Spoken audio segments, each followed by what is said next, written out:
Hola, ¿qué tal? Bienvenidos nuevamente a este podcast, su podcast Partos sin Filtros.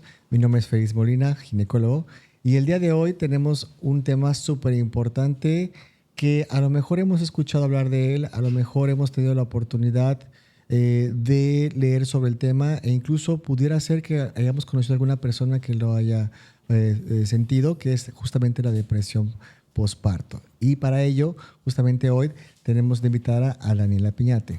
¿Sí? Ella es una persona que ha vivido de manera personal esta situación y actualmente se dedica justamente a acompañar a mujeres. Y pues aquí junto con Brenda Ramírez, compañera, vamos a sacarle provecho a toda tu experiencia, Dani, a todo lo que tú conoces, a todo ese, pues esos momentos fuertes, difíciles que pasaste de tu primera experiencia en la maternidad y cómo esto ha ayudado a que seas esa mujer actualmente fuerte, que es incluso es un pilar para otras mujeres que están cursando con igual situaciones de difícil, pues esta parte difícil de la maternidad. No sé si te gustaría platicarnos un poquito sobre ti. Bueno, primero gracias por la invitación. Es súper raro estar en un podcast con las dos personas que te han visto literalmente hasta las entrañas.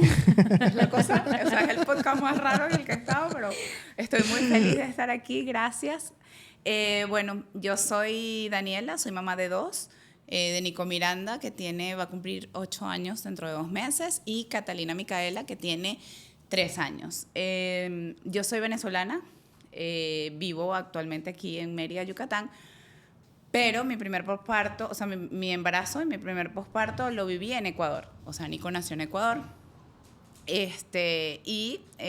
Bueno, mi segundo embarazo lo tuve aquí en Mérida, Yucatán. Sufrí de depresión posparto, yo le llamo nivel Dios. Entonces, bueno, soy sobreviviente de un intento de desvivirme en la etapa perinatal también. O sea, llegué hasta ese lugar oscuro del que poco se habla, pero que, pues bueno, hoy en día tengo la fortaleza de poder compartir mi historia, de haber transformado mi historia. Soy una activista de la salud mental perinatal.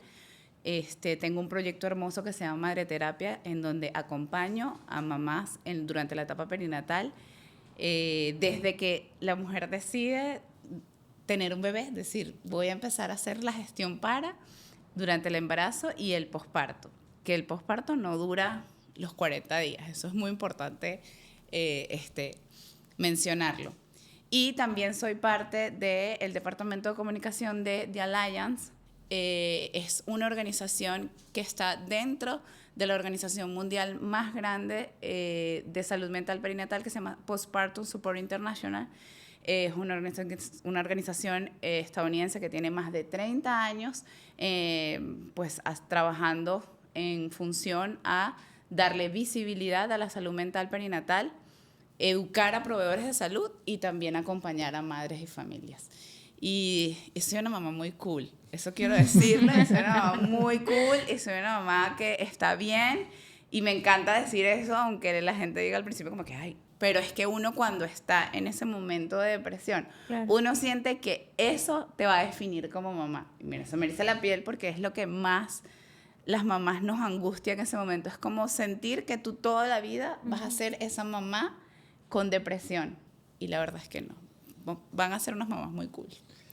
Es muy bonito esto que nos cuentas. La verdad es que yo creo que de lo que te conozco puedo decir que hay una congruencia enorme entre lo que viene siendo tu forma de vivir y lo que expresas también a través de tus redes. Yo creo que eso es muy importante, porque a veces podemos ver en el Instagram o en el Face y maternidades así viviéndose aparentemente al 100 y por dentro existe un caos, existen muchas situaciones personales que pueden hacerla muy compleja.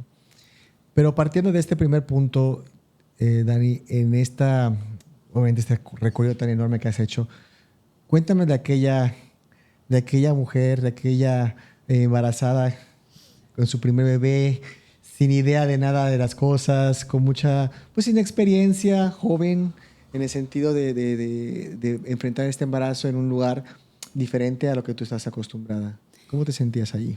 Ay, mi vida, me provoca salir corriendo y abrazar a esa Daniela.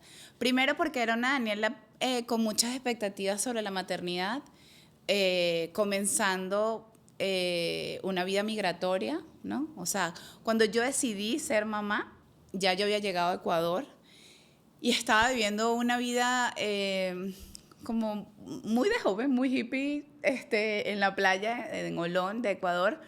Y bueno, nada, decidí que quería ser mamá. Con mi pareja ya teníamos en ese entonces 8 años juntos. Ya hoy tenemos un montón.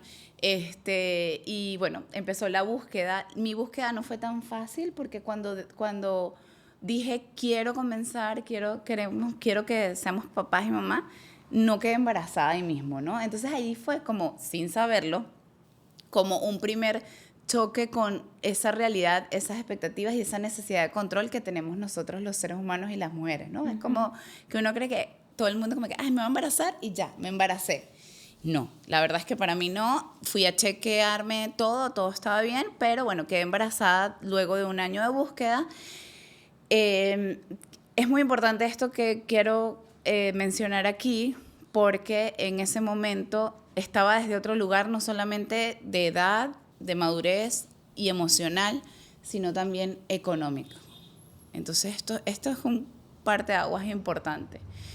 Entonces quedo embarazada, un embarazo maravilloso, un embarazo mágico. Imagínense ustedes un embarazo en la playa en pleno verano. O sea, yo me la pasé todo el embarazo en traje de baño, la más feliz del mundo, con mis 1.500 millones de videollamadas con mi familia, porque eso sí, pues bueno, mamá migrante, en fin, hasta que llega el momento de tener a ver, el tema de las consultas fue complicado porque yo vivía en un pueblo.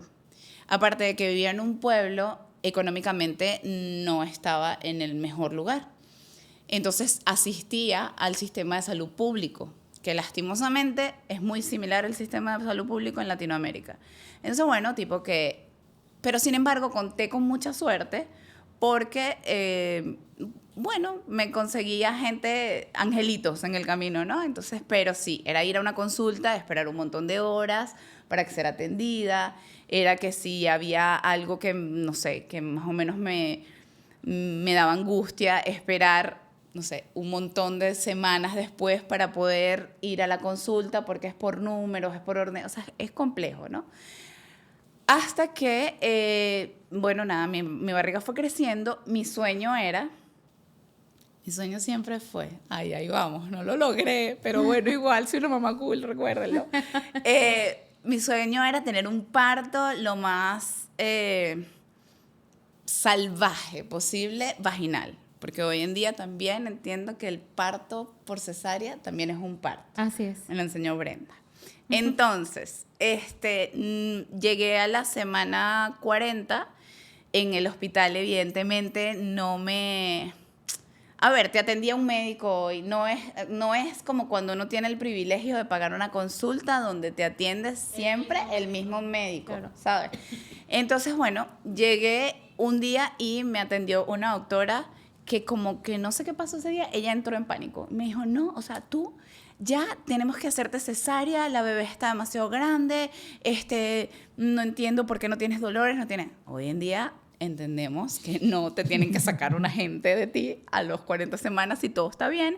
Yo estaba increíble. Yo estaba en ese momento, o sea, en mi peso ideal, aunque estaba embarazada, haciendo yoga, cuando me hacía mis estudios. Todo estaba emocionalmente, hasta ese momento estaba todo increíble. Estaba rodeada de una tribu de mujeres hermosa, maravillosa, porque eso es un pueblito muy multicultural. Entonces mis amigas argentinas, de mujeres que ya, la última que, o sea, de mi tribu, la única que faltaba por tener bebés era yo. Entonces, claro, ahí también me jugaba un poco en contra, porque bueno, todas habían parido en sus casas, con sus caballos, ¿sabes? Y yo, pues bueno, llegué ahí y la doctora entró en pánico. Eres una persona vulnerable cuando estás embarazada y no tienes...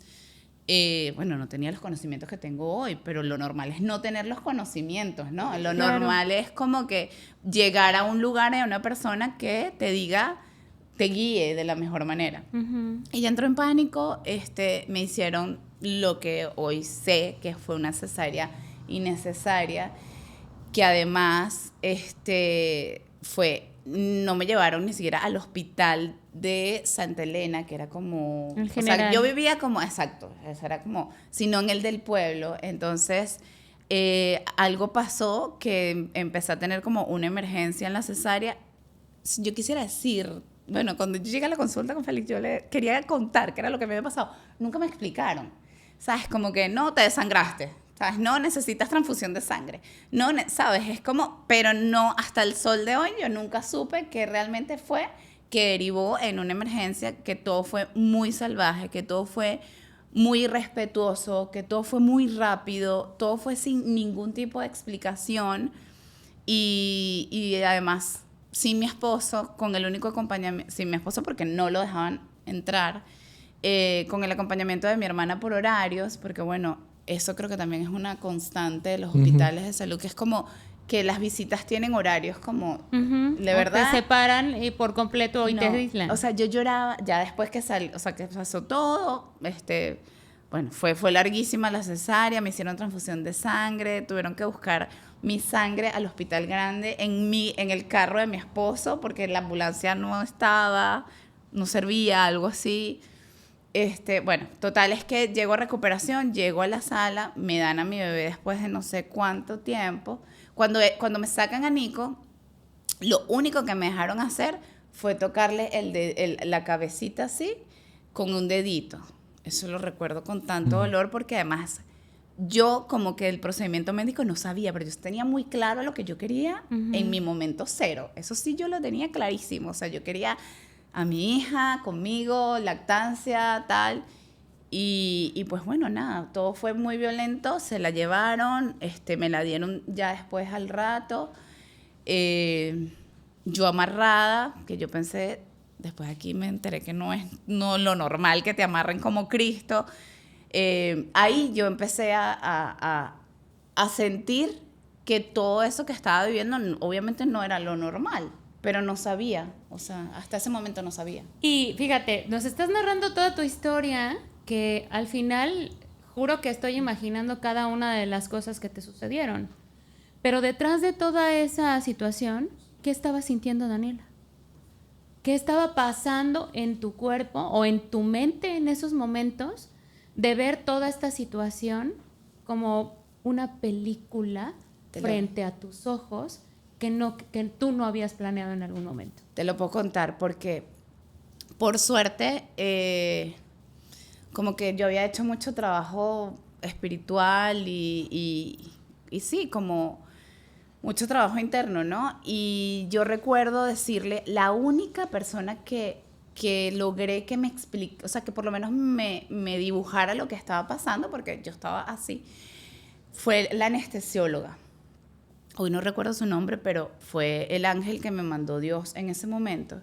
Y yo recuerdo decirle a cada rato, ¿qué está pasando? No, bueno, es que hay una emergencia, está botando mucha sangre, necesitan buscar sangre, no está la ambulancia. Imagínate tú, yo en ese estado de vulnerabilidad, ¿por qué no hay ambulancia? No sabemos, hay que esperar. Yo, no esperen, mi esposo está afuera, tenemos un carro, pues entonces era un carro que ni servía casi, pero bueno, Dios es grande. Yo, o sea, dile que a él que vaya a buscar la sangre. Yo como que si eso era, voy a buscar manzanas, no sé. Pero imagínate que fue o sea, gracias a que yo estaba consciente y preguntando, la anestesióloga se paró y que el esposo está afuera, vamos a ver con no sé quién, y mandaron a mi esposo con 2 enfermeros a buscar la sangre. Y ella me seguía como poniendo anestesia para que no se me despertara, me imagino, para no sentir, no sé, porque seguían ahí como ¿no? Manipulándome. Y yo le decía, por favor, no me duermas completa, porque si tú me duermes completa, yo no voy a tener el control de decirle a mi cuerpo que se mantenga aquí y que se mantenga vivo. Qué fuerte. Que tengo que ir a ver a mi hija. Y era lo único que yo se lo repetía y le decía, por favor. Entonces, claro, en ese momento me dices, ¿qué sientes? No sentía ni miedo, Brenda. Era sostenerte a la vida. Era supervivencia, o sea, era mantenerme yo misma en una energía que ahí sí digo que las mamás tenemos una energía que sale de las entrañas y era eso de mantenerme viva. eso. Pero no podía, en ese momento no podía sentir nada. Yo creo que eso definió el siguiente capítulo, que fue la depresión postparto, que fue la ansiedad, porque a mí se me bloquearon las emociones. Es que yo creo que en esta parte, y yo creo que esta condición del estrés postraumático es muy fuerte, ¿no? Y a veces pensamos que únicamente es una situación que podemos apreciar en personas, por ejemplo, que estuvieron en la guerra o que tuvieron algún tipo de violencia. Una situación catastrófica. Pero sí. Esto es eso justamente, o sea, sentir que estás en el borde entre la vida y la muerte y al mismo tiempo tener que lidiar con el duelo de todo lo que perdiste sin entender o ponderar que lo vale, porque bueno, no podemos decir que a lo mejor es poco probable que la cirugía esté bien indicada, pero bueno, durante el proceso quirúrgico pues también está fuerte que no te hayan dado la explicación, que no te hayan dado la información necesaria, ¿no? Para que tú vayas procesando, porque eso es muy importante, esa comunicación que debe de existir entre la parte médica y la parte de la pareja, la de tu esposo, imagino también él en pánico de no saber qué sucede en la sala, ¿no? Y muchas veces todo se centra justamente en el bebé y se olvida por completo de lo que está percibiendo la mamá. ¿Qué pasó contigo después de esta cirugía? Una vez que ya estuviste en tu espacio, en tu cuarto o en el área de recuperación, ¿cómo estaba todo? Bueno, todo fue, la verdad es que en este momento sé que existe el trastorno de estrés postraumático, en ese momento no lo sabía, pero yo sentí, o sea, yo me quedaba dormida y sentía como, o sea, y me despertaba en sobrealerta porque como que soñaba lo que había pasado, ¿no? Y como con taquicardia. Entonces, claro, eso es, ya empieza el cúmulo de cosas, o sea, me daban a la bebé y yo siempre estaba como angustiada, pero mi angustia no era la bebé, porque yo la veía y yo sabía que estaba bárbara, pero era como, seguía en el hospital, y entonces, claro, ahí es donde digo que fuerte también el tema del privilegio, ¿no? Por llamarlo así, que no debería ser así. O sea, que todas las mujeres deberían de parir con dignidad, ¿no? Entonces yo estaba en una habitación con 20 mujeres más, con sus acompañantes, divididas con una cortinita como de baño, ¿sabes? Cero privacidad, cero calma para tú poder, por lo menos, transitar ese susto con el que venía. O sea, fue como que el susto, como que la agitación no la podía, no la pude calmar. En ese momento siempre estuve como en modo supervivencia. Ya en ese momento yo no quería que me quitaran a mi hija. Si tú me preguntas qué sentía yo por mi hija en ese momento, nada. O sea, yo estaba en modo no me la quiten, o sea, ¿sabes? Pero como que decirte, no, es que la veía, no, era como una tigra que le vienen a quitar a su cría, ¿sabes? Uh-huh. Y era al acecho todo el tiempo. Obviamente ahí empecé a no dormir en los hospitales, bueno, por lo menos allá, como fue así la emergencia, todo es como muy marcado, como, bueno, si es por emergencia tal, te ponen un brazalete de color, entonces como yo era el naranja, yo tenía que pasar ahí 3 días, pasara lo que pasara. Entonces, al día siguiente ya yo sentía que yo me podía ir a mi casa, ¿sabes? O sea, como que, no. Y la doctora venía, o sea, y nadie me preguntaba cómo me sentía, ¿no? ¿Sabes? ¿Cómo te sientes? O sea, como la salud, bueno, me duele, es una cesárea, me movieron un montón de cosas. Pero nadie me decía, no sé, estás triste, estás feliz, estás nerviosa. No, nadie. Y la doctora lo que sí venía era decir, o sea, sí me decía como, ya te puedes ir. Lo que pasa es que como tienes el brazalete, tenemos que cumplir con el protocolo. O sea, imagínate, eso me ponía más como una tigra, ¿sabes? Porque además, bueno, mi personalidad es así como súper... No, es que yo creo que no es la personalidad, es el momento en el cual una mujer está en estado de defensa por lo que pasa y por su cría, ¿no? O sea, somos mamíferas tal que en cuanto nace nuestro bebé, independientemente de si es un parto o si es una cesárea, ¿cómo decirlo? Esta identidad mamífera en una mujer escala 1000 veces más hacia arriba. Y eso, súmale las condiciones, claro. ¿no? Era un montón de bebés que yo entonces los veía y entre lo que sentía yo los veía todos igualitos. Entonces yo le decía a mi hermana, dámela. Y mi hermana, pero descansa. Yo no, porque se la pueden llevar, se la pueden confundir. Claro. Pero son muchos bebés. Era querer ir al baño a bañarme y no querer tener que soltarla. y tener que hacer fila porque hay un solo baño para una habitación de 20 mujeres, ¿sabes? Wow. Era querer bañarme un momento con, no sé, que me cayera agua tibia y no, era abrir el agua de grifo y la única agua que te sale en un hospital público del estado. Entonces, claro, tú dices, yo hoy en día lo veo en perspectiva y digo, no, demasiado bien estoy. Pero uno se ríe, pero esa es la realidad que todavía viven un montón de mamás. Bueno, en ese momento la vivieron 20 mujeres además de ti, Y la ¿no? sigue viviendo. Entonces, ¿cuántas mujeres más a partir de hace que nació Nico 8 años han vivido estas circunstancias y las siguen viviendo si no se cambia el sistema? Ay, sí. Ujú. Es muy difícil, la verdad, el sistema que tenemos de salud. Digo, a pesar de que cada vez se prometen más cosas, todavía no llegamos a ese punto de ofrecer. Y en la maternidad, definitivamente, al menos las políticas actuales, cero percepción de esta necesidad.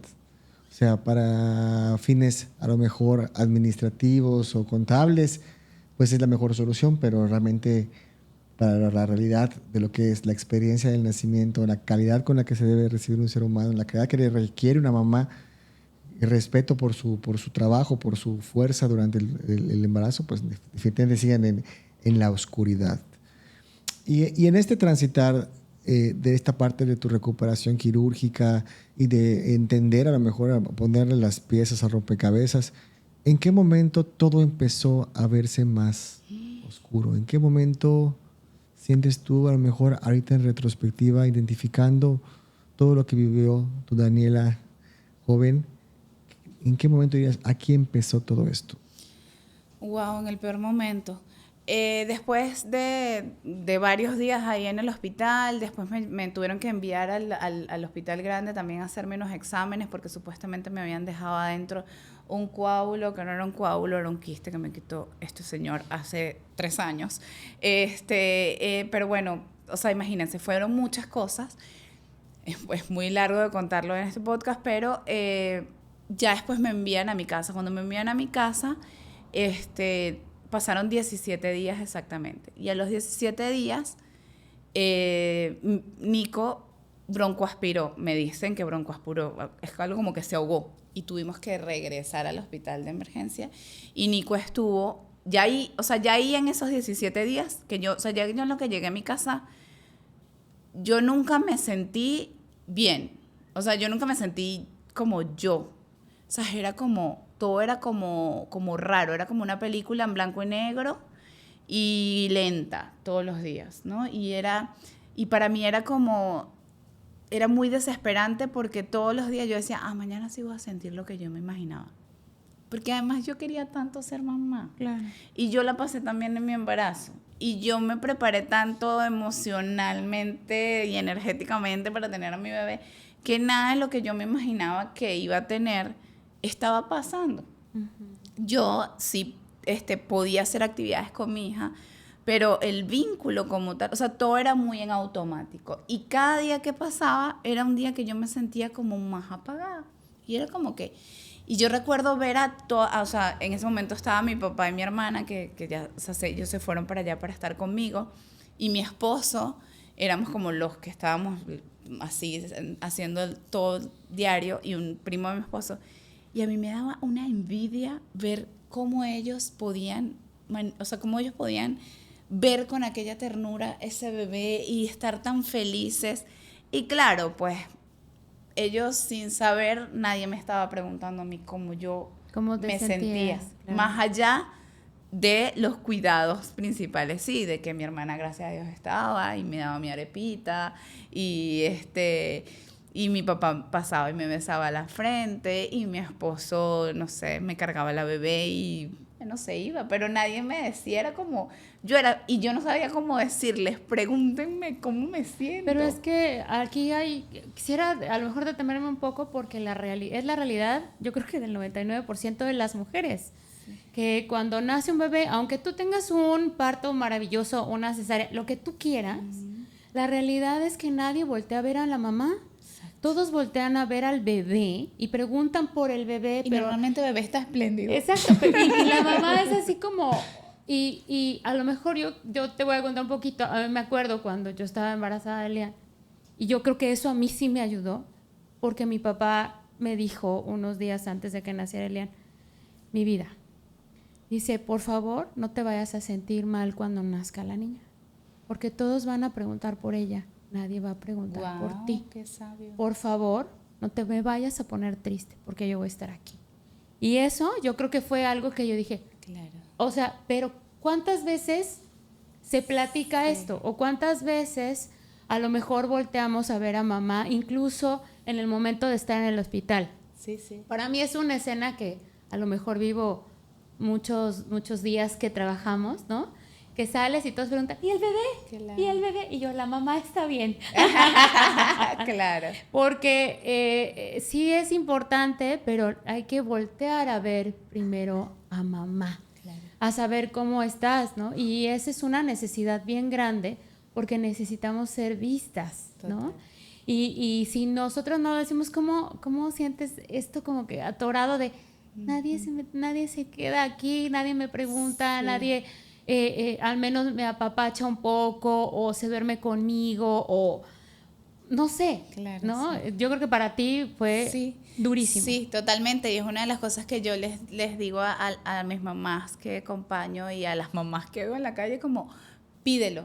Porque Claro. además la gente no lo hace por mal, o sea, es la emoción, Sí. todo el mundo, es como, bueno, nadie lo hace no vamos a preguntar por la mamá, no, es lo que sale. Pero también una de las grandes enseñanzas que me ha dado la maternidad y que nos debería dar la maternidad, es aprender a pedir. Porque también nosotros venimos también de generaciones de que tenemos que poder con todo, tenemos que sostenernos, tengo que estar feliz, tengo que estar bien. Entonces, claro, era la película que yo me metía y que nos metemos la mayoría de las mamás, Claro. que es, yo tengo que saber ser mamá. Sí. Y la verdad es que somos unas mamás en construcción toda la vida. Entonces, bueno, llevan a Nico, o sea, Nico broncoaspira, se la llevan a cuidados intensivos. Y ahí yo empiezo, obviamente, a sentirme peor, porque además yo sentía que lo que le había pasado había sido culpa mía, ¿no? O sea, terrible. Y al tercer día, Nico estuvo unos 4 días. Hay cosas que mi cerebro todavía no recuerda con claridad en cuidados intensivos, pero creo que al segundo día, por decir así, fue el día, la noche, porque obviamente en cuidados intensivos no nos dejaban estar, entonces nos mandaban a la casa, nos acostamos a dormir. Yo hasta ese momento, esto es súper importante, hasta ese momento yo tenía esos 17 días que tenía mi hija de nacida sin pegar un ojo. O sea, no era insomnio porque, o sea, no era privación del sueño porque, dormí 1 hora y media, 2, me levanté, di pecho, me volví a acostar, estoy cansada, estoy mal dormida. No, una cosa es la privación del sueño De manera normal, intermitente, real de claro. ser mamá, a lo que yo no sabía en ese momento, en mi entorno tampoco, era que yo estaba sufriendo de un insomnio de locura. O sea, yo no estaba durmiendo nada. Entonces, al segundo día, me sentí peor. No recuerdo muy bien qué sentía en ese momento, pero fue en el momento, yo vivía en una casa, a una casa de la playa, y me escapé en la madrugada. Fue como un impulso, me escapé en la madrugada, solo recuerdo que estaba lloviendo mucho, era una tormenta, y ahí pues intenté desvivirme. O sea, intenté entrar al mar, por suerte el mar me salvó, porque la naturaleza es así, Dios, mi mamá, bueno, pasaron un montón de cosas en ese momento, pero bueno, cuando yo regreso, como no les sé decir si fue 20 minutos, 1 hora, no sé, solamente sé que regresé o sea, como que en un momento, como que volví a despertar de esto no está bien, y regresé y ahí desperté a mi esposo, que en ese momento estaba dormido, y él cuando se despierta me ve en muy malas condiciones, empapada, sin ropa, porque el mar se había llevado mi ropa, y yo solamente le dije, llama a la policía y méteme presa porque yo estoy mal. Y él se levantó y él pensó que me habían llamado para decirme que había pasado algo con la bebé. Y yo le decía, no, la bebé está bien, yo estoy muy mal. Y en ese momento, gracias a Dios, tengo un compañero increíble, teníamos en ese entonces ya mucho tiempo juntos, y él rápido cayó en cuenta que él tenía una Daniela hacía 17 días que no era su Daniela. Uh-huh. No, porque lo otro que a mí me pasó es que mi manifestación de la depresión fue bloqueo de las emociones. O sea, yo no sentía nada. Y quien me conoce y quienes no, pues les cuento que yo soy una persona que vive intensamente, que ama, que no quiere. O sea, yo amo, yo quiero, yo ando con el corazón abierto, sangre viva. Yo soy alegría, yo desde siempre, o sea, mi característica es así. Yo, si algo pasa malo, yo lloro como una loca, desgarrada y si algo me pone muy feliz, me pongo muy feliz. Entonces, imagínense ver a una persona así como la describo, como ustedes me conocen un poco, con las emociones totalmente así bloqueadas. Y en ese momento entra un miedo adicional. Él, pues, ¿sabes? Hablamos, no sé qué, o sea, como que no sabía qué hacer tampoco, no había información, no había nada. Él no sabía que era, en ese momento ni él ni yo sabíamos que yo tenía ni depresión, ni trastorno, nada. Entra el miedo de mañana hay que ir a ver a la niña y tú así, porque lo que sí quedé fue como físicamente muy mal. No podemos llevarte así porque, y yo también le decía, porque nos van a quitar a la niña. Un miedo claro.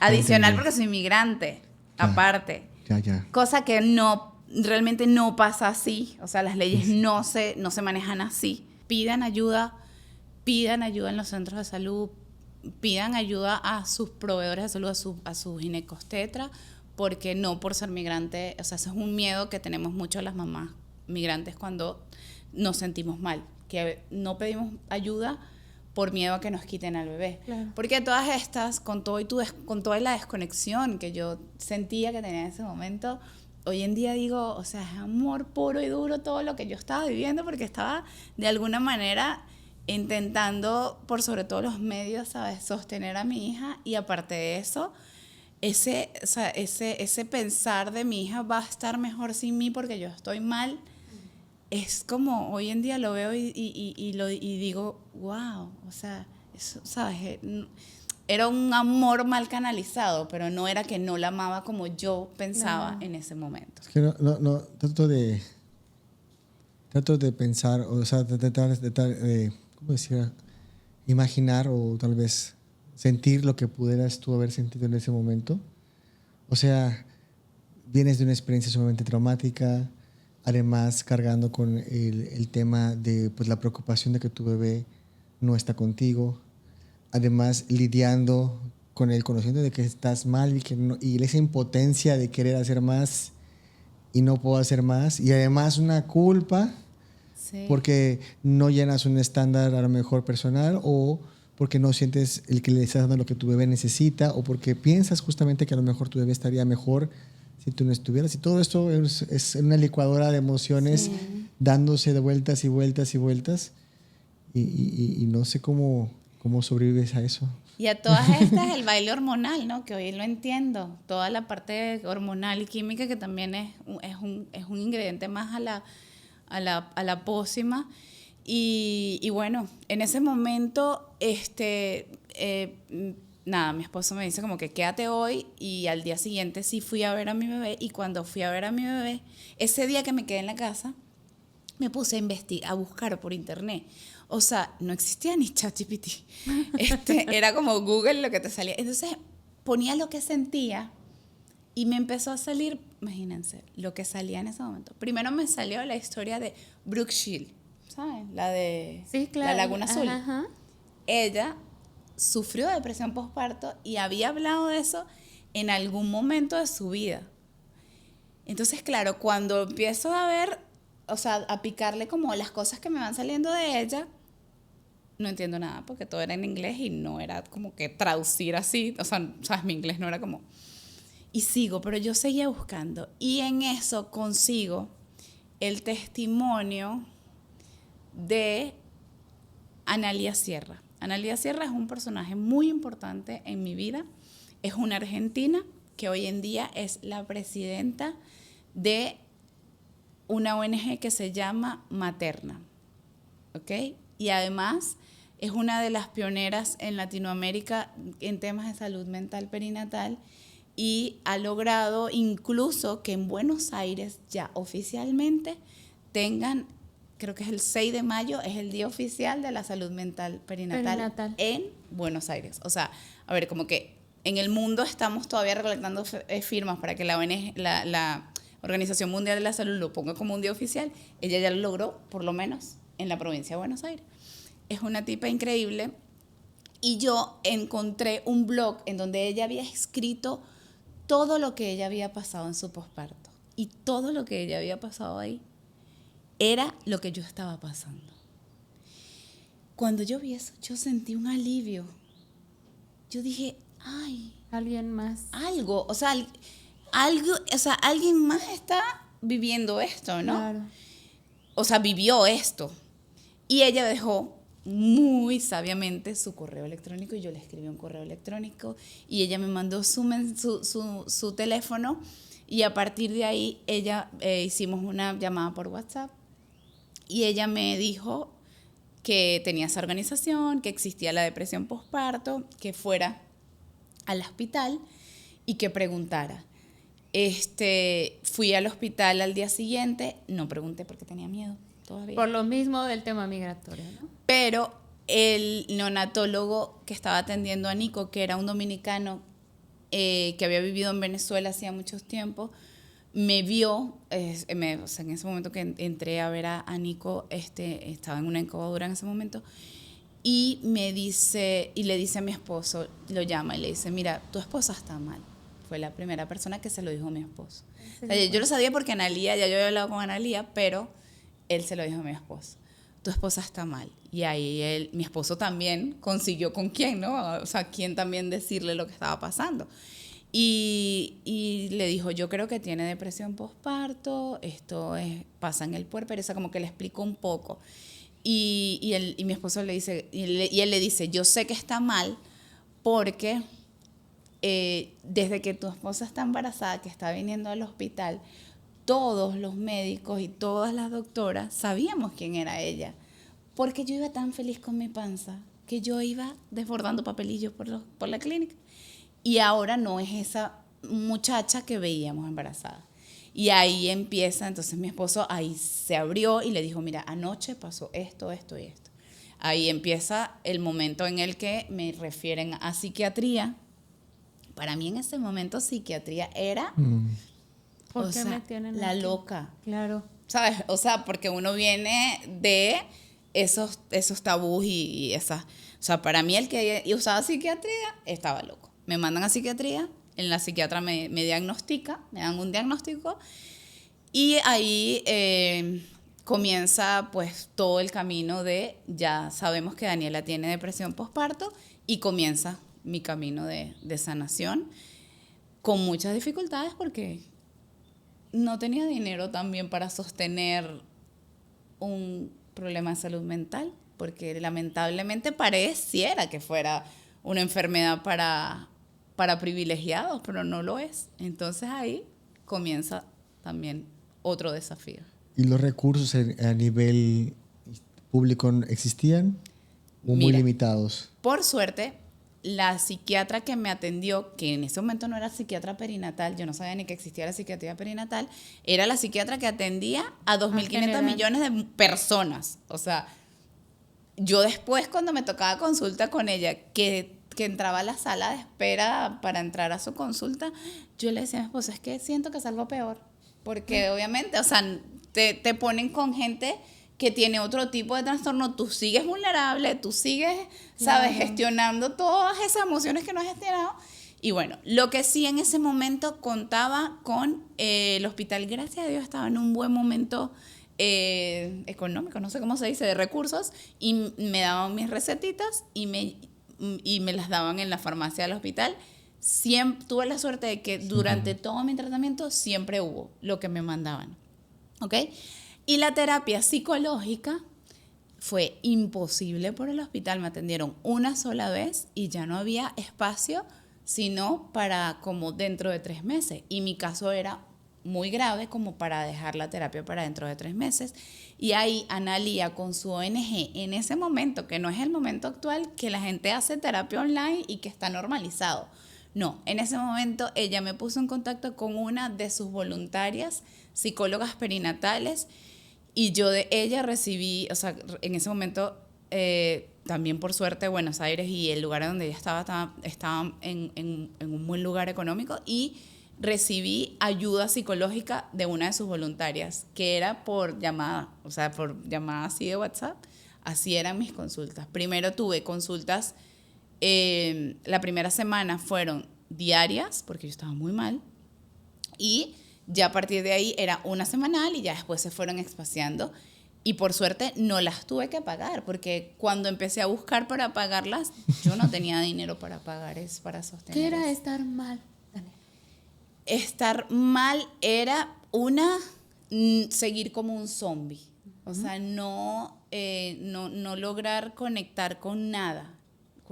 O sea, un ejemplo, a mí me ponían a mi papá, que hoy en día tiene 91 años, que es un viejito hermoso, parece el viejito de Up de Disney, y es la cosa que para mí, imagínate, mi papá ha sido un papá inmensamente grandioso toda la vida, y me lo ponían de frente, y yo lo veía, y yo no sentía nada, y yo solo le decía, papá, si tú ahorita te mueres, es que yo siento que no siento nada, ¿sabes? No siento nada. Veía a mi esposo, no sentía nada, era realmente, o sea, pero cuando digo nada, no era ni tristeza, ni rabia, ni culpa, ni felicidad, ni miedo, no, era literalmente un zombie, así describirlo como un zombie. Y muchos problemas con el sueño, todavía. O sea, yo tuve mucho tiempo medicada, para decirlo así, obviamente en ese momento, como la psiquiatra no era perinatal, lo primero que me cortaron fue la lactancia. Uh-huh. Cosa que no, se puede salvar. Hay mucho tratamiento compatible con la lactancia, y la lactancia en muchos casos ayuda porque hormonalmente te ayuda mucho en procesos de salud mental perinatal. Pero en ese momento, pues bueno, ella hizo lo mejor que pudo con lo que tenía, y la verdad es que hoy se lo agradezco, la quiero un montón, le tengo mucho respeto, y pues bueno, nada, ella me cortó la lactancia, y logramos, igual yo logré por la medicación empezar a dormir, y los primeros 3 meses, por ejemplo, las noches malas las pasaba mi esposo. O sea, él fue el que logró hacer ese vínculo los primeros 3 meses de nacida de mi bebé, porque yo caía con la medicación muy dormida. Entonces sí, eso era sentirse mal. Y es que me ha pasado, porque bueno, yo creo que existen muchos factores, el tipo de vida que llevamos actualmente, las exigencias, el trabajo, el estrés, que muchas mujeres que están embarazadas o que están buscando bebé, pues están bajo algún tipo de tratamiento ansiolítico o antidepresivo. O sea, es mucho más común de lo que a lo mejor reconocemos, y desafortunadamente existe esta creencia de que es necesario interrumpir los tratamientos para poder embarazarse porque pudieran poner en riesgo. Incluso entre los propios profesionales de la salud existen juicios fuertes hacia las mujeres cuando están embarazadas y llevan un tratamiento, y me ha tocado que lleguen llorando diciendo es que me dijo que mi bebé va a tener malformaciones, y cosas que a veces no están bien fundamentadas y son realmente muchos issues de conocimiento. Entonces, y esa culpa de tener que tomar una medicación que pueda lesionar a un bebé, hay que soltarla. Y cuando estamos en el posparto, igual hay que soltarla. O sea, si se requiere algún tipo de tratamiento para estar bien para tu bebé, en el embarazo o después del nacimiento, no hay que sentir esta culpa. Si tienes una asesoría profesional de personas que te están diciendo, sabes que este tratamiento es adecuado para ti en este momento, no hay que tener esta culpa, hay que sentir, dejarse fluir y acompañar en esta parte. Muchas mujeres no requieren medicamento, pero cuando se requiere, bueno, no significa que vas a tomar toda tu vida. Significa que en este periodo, mientras alcanzas este balance bioquímico que tu cerebro, porque hay que entender que si una persona necesita un tratamiento farmacológico es porque existe un desbalance bioquímico, no es una cosa de querer o no querer. Ajá. Es porque está necesario. Una situación. Si una persona tiene diabetes y necesita insulina o metformina, pues la tiene que hacer, no es que quiera, Claro. sino que la necesita. Entonces, ¿por qué a veces minimizamos tanto esos requerimientos de nuestra salud mental y nos concentramos únicamente en pensar que no, aquí es porque es tu voluntad y tú tienes que querer y esta parte, ¿no? Y se conjuga con esta parte del acompañamiento. Yo creo que tu esposo, pues prácticamente, qué bueno que tienes esa pareja, que tienes ese esposo que te supo a completar, porque la pareja es lo que hace, ¿no? A completa. A veces me toca el 10, a ti el 90, a veces me toca a mí el 20 y a ti el 80, ¿no? O sea, ir así en este porcentaje de la vida. Claro. Y en esta parte de la dinámica de cuántos años llevan ustedes juntos. Wow, ya tenemos 17 años O juntos. sea, no han sido fáciles, han tenido muchas cosas. Y mira qué bonito ha habido esta balanza que se va equilibrando. A veces uno pone un poquito más y uno tiene que tener menos. Pero bueno, es impresionante, ¿no? Y yo quiero ser muy puntual en que no se deben de suspender los tratamientos. Y si existe esta inquietud, bueno, vamos con el médico. Si estoy bajo un tratamiento específico, voy con el médico antes de embarazarme. Claro. Ya ves que si estoy bajo tratamiento, porque a veces sucede mucho con los que tienen epilepsia también, ¿sí? O sea, si sé que quiero buscar un embarazo, que tengo la situación, tengo que expresársela a mi médico. Y esto desafortunadamente nos pasa mucho en la institución pública, que no existe esta cultura de la planificación. Entonces te llega la mujer con otras enfermedades embarazada y luego, pero ¿por qué si estás con pareja, tienes vida activa y tienes edad fértil, por qué no hay un cuidado de la planificación, ¿no? Entonces yo creo que eso es muy determinante. Y bueno, ya cuando has estado avanzando en este camino y tienes todos estos recursos que, bueno, viste por dónde. Tú Sí, en ahí ese momento. jalando por dónde logras levantarte en esta experiencia y años después viene esta necesidad o esta intuición o esta parte de querer volver a ser mamá. Fue culpa de Brenda. Ya lo voy a contar. ¿Cómo empiezas a planear este nido? Porque yo te puedo asegurar que el posparto lo planeaste, o sea, lo preparaste. O sea, ese colchón, imagino como ese nidito, como hacen los pajaritos, ¿no? Por ramita vas creando tu espacio, porque ahí vas a llegar y tú ya sabes lo que puede suceder. ¿Cómo vas preparando este camino? Bueno, ya después no es un camino lineal, el camino de la sanación cuando se tiene algún trastorno de salud mental perinatal fue un camino largo. No me gusta decir cuánto fue el tiempo porque mi historia es mi historia, mi tratamiento fue mi tratamiento y hoy en día lastimosamente pues en las redes sociales también hay muchas mujeres buscando la información para ver y me preguntan, ¿qué medicamento usaste? Jamás les voy a decir cuál fue el medicamento que yo usé porque lo que dice Félix, tienes que ir a tu médico. Hoy en día hay muchísima más información de la información que yo conté. Ya pues al final, si quieres les digo pues también parte de la información para dónde conseguirla. No todas las mujeres también que tienen trastorno de salud al mismo tiempo. Sí, y no todas necesitan medicación tampoco, ¿no? Eso también es importante lo que dijiste, no todas necesitan medicación y sí, tienen que pedir ayuda a profesional. Aunque yo sí creo que hay que retomar el punto de que cuando uno se embaraza, tal vez estoy equivocada, pero entras en un periodo ansioso, sí o sí, por un montón de cosas, ¿no? Sí. Aunque los embarazos a lo mejor sean planeados, sí se genera ansiedad de que si se pierde el bebé, que si hay alguna complicación, que si el bebé tiene alguna enfermedad al padecimiento congénito, ¿no? Que si fue el momento adecuado para embarazarte. Yo creo que vienen muchos cuestionamientos también, que tal vez esto no requiere justamente de una medicación, pero sí de un acompañamiento, ¿no? En resolución de toda esta tal vez ansiedad que de repente se genera, pero también inseguridad o desconfianza ante el proceso.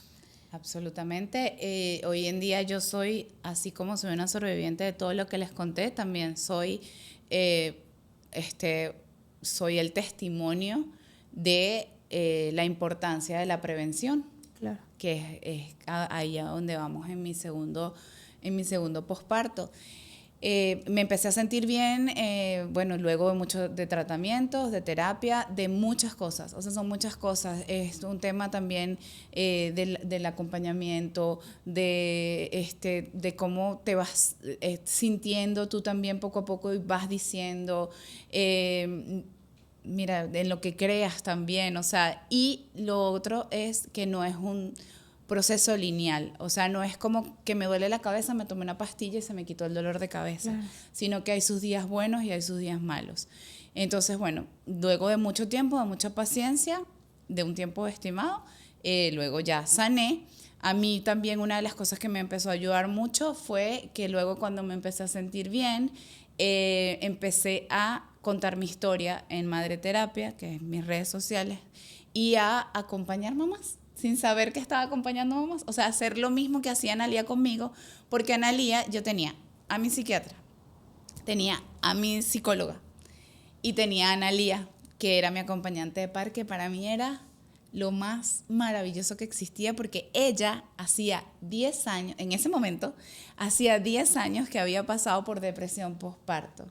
Entonces, ella cada cierto tiempo nos llamábamos, y también, sobre todo cuando yo tenía crisis, yo la llamaba y ella me sostenía y también me contaba un poco su historia, y es muy sanador cuando hay alguien que te dice, claro, yo pasé por ahí y estoy bien. Entonces yo decía, si esta mujer hacía 10 años estaba como yo no sé cómo, pero yo creo que lo voy a lograr. Hay un arcoíris después de la tormenta. Exacto. Entonces, bueno, a través de ella llegué a Postpartum Support International, que tienen, en ese momento no tienen la cantidad de recursos y programas de acompañamiento de pares y de grupos de mamás que tienen hoy en día.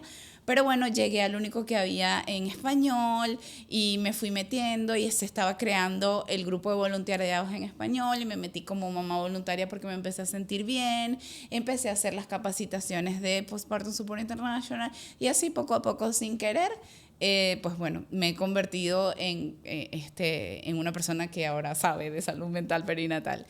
Y luego de 4 años, ya yo trabajando para esta organización que les digo, que trabajo ahora, soy voluntaria, seguiré siendo voluntaria toda mi vida, pero también soy parte del departamento de comunicación, y todos los años organizamos la Semana Mundial de la Salud Mental Materna, que son unas series de charlas, de conferencias, de entrevistas, y yo conseguí a Brenda, no sé ni cómo, creo que me la recomendó alguien, y vine a conocer a Brenda, a invitarla a que fuera parte de una de estas charlas. Y bueno, Brenda me contó lo que hacían aquí, y ahí fue como que levantaron un tapete en donde yo estaba escondida diciendo que ya yo no iba a tener más hijos, que yo no quería volver a pasar por eso, que no. Y cuando ella me contó, pues, como el trabajo que hacía ella, el perfil del doctor Félix, empecé a indagar, a conocer a Félix. Llegué a mi casa ese día y le dije a mi esposo, porque mi esposo estaba loco por otro hijo, le dije, creo que sí, quiero tener otro bebé.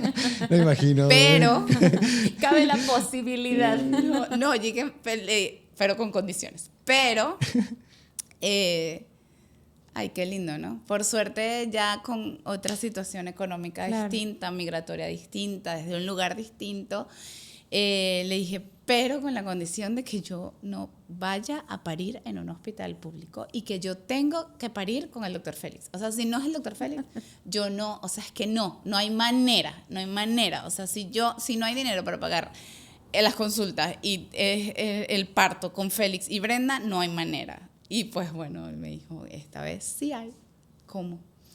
Y así es como viene esta segunda edición de esta mamá privilegiada ahora, que puede tener unas consultas distintas, un acompañamiento distinto, cosa que, bueno, es muy lindo, muy romántico, muy alegre, pero también está esa parte de seguir en esa lucha, de seguir alzando mi voz y contando mi historia desde la mamá no privilegiada, para ver si en algún momento cosas cambian.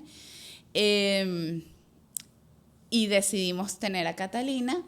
Tuvimos un embarazo hermoso de Catalina, y otra vez pero bueno, ya venía con todo este background, entonces hice el trabajo preventivo de, sí, hacer terapia durante, no solamente cuando quedé embarazada, sino al momento de decidirlo, comencé ya la terapia, comencé ya a hablar todo, o sea, a estar acompañada de diferentes formas, sin medicación, porque la medicación yo no la necesité más, que eso también es importante decirlo, o sea, es lo que decía Félix, o sea, no es que como te medicaron una vez, te tienen que medicar otra. Claro.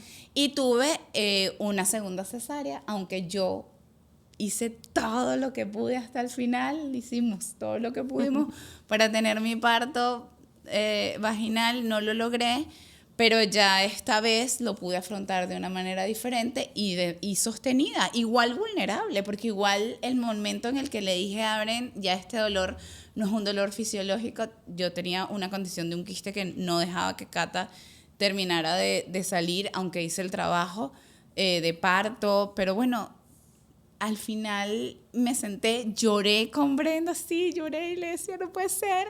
Fue como ese duelo y lloré en ese momento el no haber podido tener parto vaginal en aquel momento y en ese. O sea, yo sentí que en ese momento yo lloré los dos partos que no pude tener. Yeah. Y fue una cesárea increíble. Porque además no, la más privilegiada, yo tuve no una, tuve 2 dulas, o sea, no sé de dónde salió otra dula increíble, o sea, que también trabaja con el doctor Félix, que fue una cosa hermosa, y mi cesárea fue una cesárea hermosa, respetada, guiada, como yo quería que fuera. Aunque tuvo también, creo que sus detallitos técnicos, pero estuvo hermosa. Entonces, es la certeza de que un parto respetado no solamente es el parto vaginal, sino que también una cesárea puede ser, y el tema de la prevención. Después llego yo, obviamente, cuando tú tienes no solamente un parto como el que tuve, una cesárea como la que tuve, sino un previo, o sea, te acompaño en este duelo que no lograste una vez más tu sueño. Claro. Que hasta el sol de hoy lo digo, o sea, mi sueño, ya esa fábrica está cerrada, pero mi sueño hubiese sido poder parir en el agua como una india salvaje, así me imaginaba yo.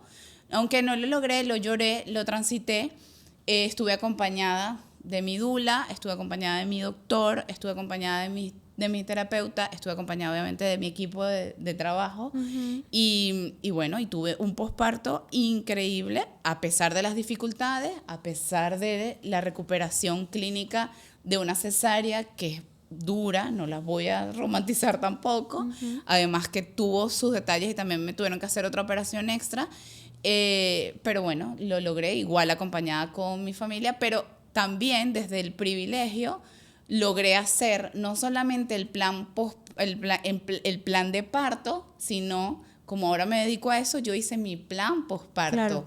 Que es súper importante, sabiendo manejar también las expectativas y que no todo lo que vas a escribir ahí es lo que va a pasar, claro. Pero sí que vas a tener cositas organizadas que te pueden dar, además con una segunda hija. Sí, yo creo que aquí hay cosas que quisiera como recalcar muchísimo, y es que muchas mujeres viven o vivimos experiencias, nuestra primera vez, que a lo mejor no son como nosotros lo esperábamos, y que tal vez estas experiencias, bueno, no tal vez, muchas, han sido fuertes, dolorosas, lastimosas, tristes, ¿no? En diferentes circunstancias, pero que esto es algo que nos debe de quedar como algo que queda como aprendizaje, algo que también el cuerpo ha podido sanar, y que con base a ello ahora lo que tenemos que hacer justamente es rodearnos de las personas adecuadas, ¿no? Tener el equipo adecuado, tener un psicólogo adecuado, tener un psiquiatra adecuado, tener terapeutas adecuados, tener fisios adecuados, tener maestros de yoga adecuados, no sé. O sea, el pediatra, exacto. O sea, el pediatra que me acompañó hasta el sol de hoy es el pediatra de mis hijas, o sea, lo amo, así tipo que me voy de viaje, estoy en Bali literal, y que mi hija tiene vómito, ¿qué hago? Y el tipo que haz esto y esto, o sea, hasta el pediatra es importante en la ecuación. Es que se necesita realmente, voy a llamarlo de esta forma, después de que nace un bebé, como un mandala, total, ¿no? Tú eres el centro y necesitas ver a quién puedes canalizar justamente todo esto que va a suceder a tu alrededor. ¿Por qué? Porque es tu tribu de acompañamiento. Entonces ahí es donde justamente la maternidad no tiene por qué vivirse sola. Sí. Necesita vivir acompañada, ¿no?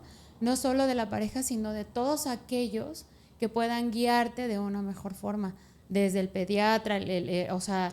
el lugar, no, es que es impresionante. El lugar, o sea, yo les describí aquella situación de terror del hospital público y el hospital, o sea, y la clínica que decidimos, incluso fue un factor súper importante. O sea, las enfermeras que me atendieron, se ve que tiene equipo con el doctor que elegí, con la dula, el trato.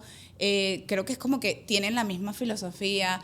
Mi hija mayor podía ir conmigo, mi hija y mi esposo iban a las 8 de la mañana y se iban de ahí a las 8 de la noche, ¿sabes? O sea, la importancia, y éramos nosotros ahí, porque bueno, evidentemente no tengo más familia, no era como que me iba a visitar nadie, y estábamos ahí, y eso también, pero ahí es donde digo que triste que tenga que ser desde una persona privilegiada, porque ese mandala se pone complicado cuando no tiene la economía también en este sistema de salud.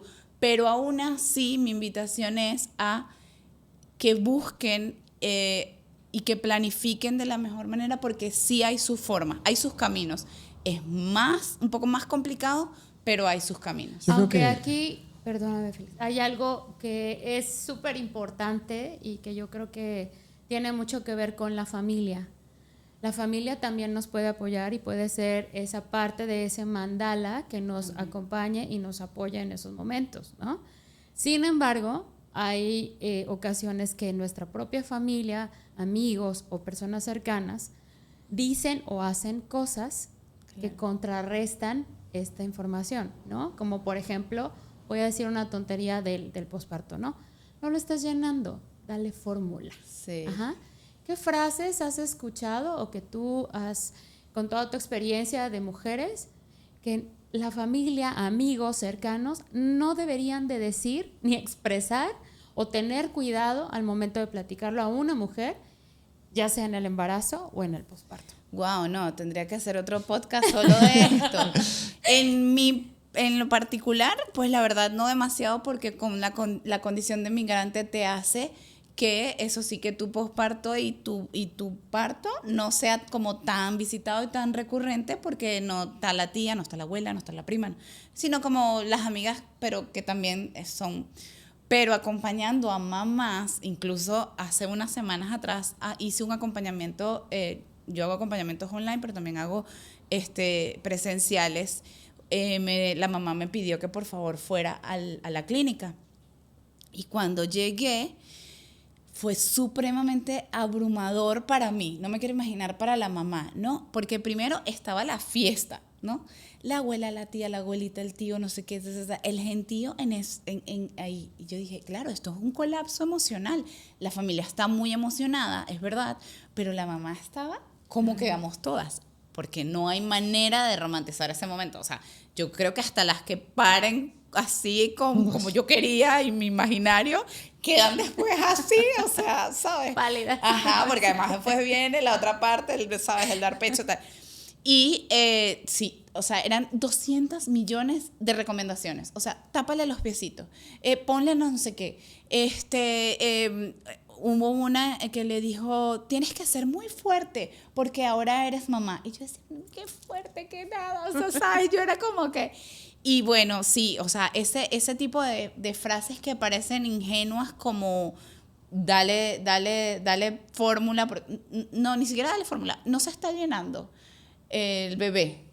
No dice ni siquiera dale fórmula, no se está llenando el bebé. O sea, como tú sabes, es como muchos cortocircuitos que a la mamá y al papá también, porque estamos hablando de la mamá, pero también el papá está aprendiendo a ser papá. Claro.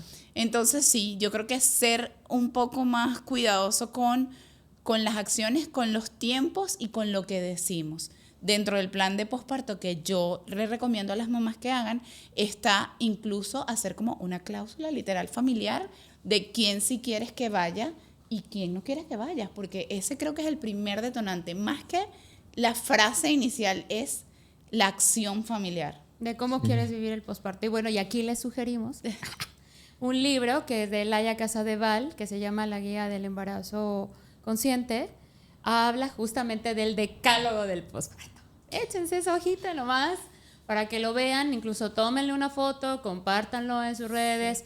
Me acuerdo que nosotros lo pusimos en un curso de posparto y resulta que me dijeron, ¿no? Pásame esa imagen porque esa va a ser la imagen de mi WhatsApp, ¿no? Es que sí, está bien. Y es Al parte final de del día, tenemos que respetar. Sí, hay que poner límites, respetar, y todo lo que suma adentro y todo lo que no está sumando, mejor darle el tiempo, ¿no? Y cuando, perdón, que esto es súper importante, y cuando la mamá ya es diagnosticada con algún trastorno de salud mental, eso sí me pasó en una videollamada, vieron, es que se me vienen como flash. Una tía me dijo, tranquila, que eso se te va a pasar, píntate los labios de rojo, hija, agarra ánimo, que yo tuve 3 muchachos, y no, ¿sabes? Y fue así como, ay, no. Sí, o sea, porque la abuela, la tía vienen, te dicen que tuvieron no sé cuántos millones de hijos. Eso también es muy detonante para las mamás. Es que yo creo que sabes que esto es como la muerte o como algunas cosas en la vida, ¿no? Que ya sabes que no tenemos herramientas para poder a enfrentarlo. Entonces nos sale la primera tontería de la boca, ya sabes.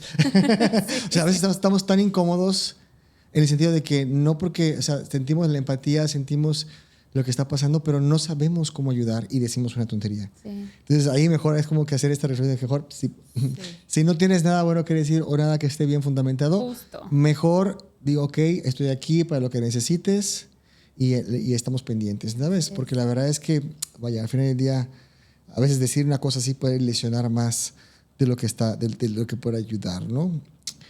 Y bueno, ya para empezar a cerrar esta parte, yo quisiera complementar una cosa que es muy importante igual en relación a esta parte del privilegio, ¿no? Yo creo que sí es triste que de repente no todas las personas tengan acceso, pero lo más triste es que no sea una cuestión de únicamente recursos, es una cuestión de conocimiento. Uh-huh. Porque actualmente, tanto en la Secretaría de Salud como en el Instituto Mexicano, tienen normativas para esto. Y están entre esas normativas que el acompañamiento es un derecho de la mujer. En la lactancia, la información es un derecho de la mujer. ¿Qué pasa? Que muchas veces desconocemos estas herramientas y dejamos que el sistema se preserve y no lo denunciamos. Entonces, aquí empieza el trabajo para que muchas mamás, como dices tú, que entran a un sistema, no salgan destrozadas del sistema. Tenemos que empezar a poner este tipo de quejas, a llamar, o sea, me fue mal, vas. Claro. Mi esposo está afuera y le dijeron que iba a entrar al parto y no entró, vas. Haz ruido para que te escuche. Tal vez a ti te ayude un poco, pero te puedo asegurar que a la persona que está atrás de ti le va a ayudar mucho más, claro, y a la que le sigue va a ayudar mucho más. Sí. Entonces, sí hay que dar a conocer que estas herramientas están disponibles y sobre todo estos recursos. Nos dejó Dani aquí unos folletos muy importantes, muy buenos, que nos sirven para poder encontrar, primero, sincerarnos con nosotros mismos a lo mejor. Al momento de no tener a alguien que nos esté preguntando, juzgando, esto es el tipo de herramienta para poder tú desahogarte o tal vez dar esta información a tu profesional de la salud. Las tenemos en el consultorio, para quienes guste se las podemos pasar digital. Son de PCI también, sí. Entonces también los pueden descargar, imagino, por internet. Sí. Y pues no normalizar esta parte, no minimizarla tampoco. No normalizarla, y eso que decías es muy importante. Hay un trabajo colectivo que hacer. La invitación de educarse en temas de salud mental perinatal no es solamente para las mamás, porque nuevamente todo siempre recae en que las mamás nos empoderemos, y sí, pero a veces cuando nos sentimos solas, vulnerables, abiertas, porque el parir es abrirnos ante todas estas situaciones, es difícil también como tomar acción. Es importante que los papás también se instruyan, que el entorno familiar, sí. Aquí en México la gente es muy familiar, entonces es lindo que ya la abuela también un poco vaya entendiendo que ya esa tristeza que sintió ella en algún momento no era normal, sino que era algo. Abrir las conversaciones acerca de las emociones, entender también que no todo es salud, no todo es depresión. A mí me causa también como mucho asombro. Hay una influencer muy conocida aquí en México que no voy a mencionar, pero que ella asegura haber tenido psicosis posparto y haber salido de la psicosis posparto ella sola. Eso es muy grave. Eso es muy grave porque no hay manera de salir de una psicosis posparto sola. O sea, la psicosis posparto ya es, o sea, el trastorno de salud mental perinatal más fuerte que requiere otro tipo de tratamiento, incluso ya de ser atendida a nivel clínico y médicamente. Entonces, se confunde mucho los pensamientos intrusivos con psicosis posparto y son dos cosas totalmente diferentes. También entender que hay una etapa del puerperio que es como una bajada de melancolía, de tristeza, de emociones ambivalentes. Normalizar la emoción ambivalente en la maternidad ayuda mucho. Saber que en una hora yo puedo estar estornudando papelillos y al minuto 2 estar llorando como loca, ¿sabes? Sí. Y así la maternidad se te va a hacer incluso mucho más llevadera, no solamente en el posparto, sino siempre la maternidad es así. Yo de repente estoy feliz con mis hijas, me caen súper bien y de repente no las soporto y me caen súper mal las dos. Y eso es normal. Claro que sí. ¿Entiendes? Entonces cuando ya tú entiendes eso, ya a la primera que tú te sientes como esa desvariación, ya entiendes que es una ambivalencia que está ahí. Ahora, ¿cuándo realmente es importantísimo pedir ayuda? Siempre, hasta en el puerperio. Yo digo, ¿por qué tenemos que esperar que nos duela la muela para ir para el odontólogo? No espere a estar mal para pedir la ayuda, siempre. Pero bueno, digamos que llegaste a tu posparto y estás sintiendo mucha tristeza y la estás navegando ahí entre familias, amigos, pareja, tal. Si eso pasa de 15 días a lo máximo, ya pide ayuda, porque ya eso no es la esperada, la tristeza puerperal. La etapa esperada. Es pedir ayudas. Recursos hay muchos y también la invitación es a los proveedores de salud. Es increíble yo estar con estas dos personas que vieron todas mis entrañas, que me inviten a hablar de esto, que sea un ginecostetra, porque también hay mucho tabú, incluso parece mentira, dentro de los proveedores de salud. Es como, yo soy ginecólogo, yo no tengo mucho que saber de psicología perinatal. Y sí tienes que saber mucho. La enfermera tiene que saber mucho. El vigilante de la clínica tiene que saber mucho. Yo hoy le contaba a mi hermana viendo para acá que cuando yo llegué a la clínica, mi esposo fue a mover el carro, porque tenía que mover el carro porque lo dejó atravesado, y yo me encontré sola a un enfermero y yo le dije, por favor, tú me puedes abrazar. Y ese pobre niño me abrazó. Es que hasta esa persona tiene que saber de salud mental. Toda la humanidad debemos de saber acerca de esto, porque lo que menos cuidamos son a las mujeres. Exacto. Entonces es muy importante, aunque sea tener una noción de lo que las mujeres necesitan en estos periodos. Sí, si y trabajas en eso, importante. Si tienes contacto, tienes que tener una noción de eso. O sea, no hay por dónde... Como digo yo, ya estás saliste de una mamá, ya nada más por ahí, o sea, todo se conecta. Ya hay que saber, y yo creo que este podcast, aunque lo planeamos para mamás, debe ser las mamás que lo compartan a sus parejas, a su familia, porque es para ellos. O sea, hasta su médico. No podemos dejar también la responsabilidad de la mamá de diagnosticar eso de su propia depresión postparto, ¿no? Que además habría un podcast, para el papá, para las emociones que vivió tu pareja durante todo este proceso, porque ahorita es solo lo que tú nos estás compartiendo. Y la depresión postparto de padre existe, también. O sea, también hay una cifra, 1 en 8. O sea, hay suficiente para trabajar muchos hay capítulos. Muchísimo, y hay recursos disponibles. Para proveedores de salud en The Alliance hay recursos, y en Postparto Support International también. Hay entrenamientos, hay webinars, hay videos en YouTube de oficiales, de personas que saben de salud mental perinatal. Hay grupos también para proveedores de salud de casos clínicos. Si usted tiene una mamá y no sabe muy bien, usted puede buscar en la página web www.postpartumsupport.net y ahí va a conseguir todos los recursos, las guías de ayuda, va a conseguir para papá, para mamá, para familias, o sea, todo. Hay encuentros de apoyo para madres y familias. Hay también acompañamiento de pares para madres y familias, acompañamientos en el duelo. O sea, hay cualquier cantidad de información y de recursos al alcance.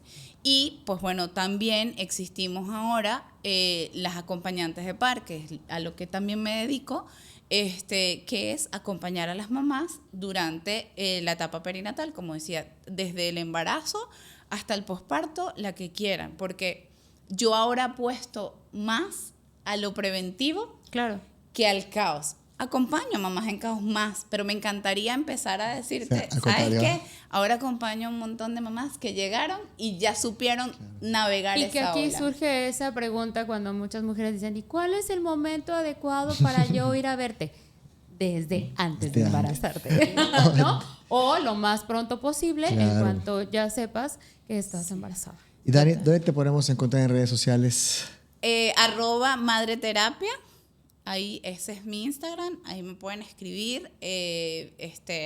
También tengo una página en Substack que me consiguen también como Madre Terapia, que ahí hablo pues mucho más extenso. Tengo acompañamientos 1 a 1 y también derivo a mamás a este tipo de acompañamientos. Te doy la información, porque bueno, si eres una mamá que como yo en mi momento no tienes los recursos para pagar mis servicios, pues bueno, hacemos lo propio y te lo juro que te ayudo a conseguir el proveedor de salud que necesites. Igual, me ha pasado mucho últimamente y me alegra un montón que los papás son los que me han llamado para decirme, mi esposa no está tan bien. Entonces, eso también es un plus. Y ya para ir cerrando, nuevamente el llamado al sistema de salud es a lo que tú decías, o sea, al trabajo colectivo. Está bien, si la infraestructura no nos da lo suficiente, que seas tú ese doctor, esa dula, esa enfermera, que puede dar un apoyo emocional en ese momento, o sea, o que pueda tratarnos como seres humanos, como personas, que nos expliquen, que nos traten bien, que nos traten con cuidado a nosotros y no solamente a los bebés, ¿no? Eso es un llamado muy, muy importante. Y también en Postparto Support International está la línea cálida, que es, ahí pueden en las redes sociales, que las van a conseguir en la página también, o yo se las puedo dar también, consiguen la manera de llamar o enviar un formulario y luego las van a derivar porque tenemos coordinadores voluntarios en todas partes del mundo. Qué bueno. Pues muchas gracias por toda esta información, muy valiosa seguramente para muchas mamás. ¿Cómo no? Y te agradecemos así enormemente haber venido aquí, tomarte este momento de tus hijas, de tu trabajo, de tu vida, para venirnos a contarnos esta historia, estas dos historias, y por seguir siendo una mujer que sigue dándole mucho a otras mujeres.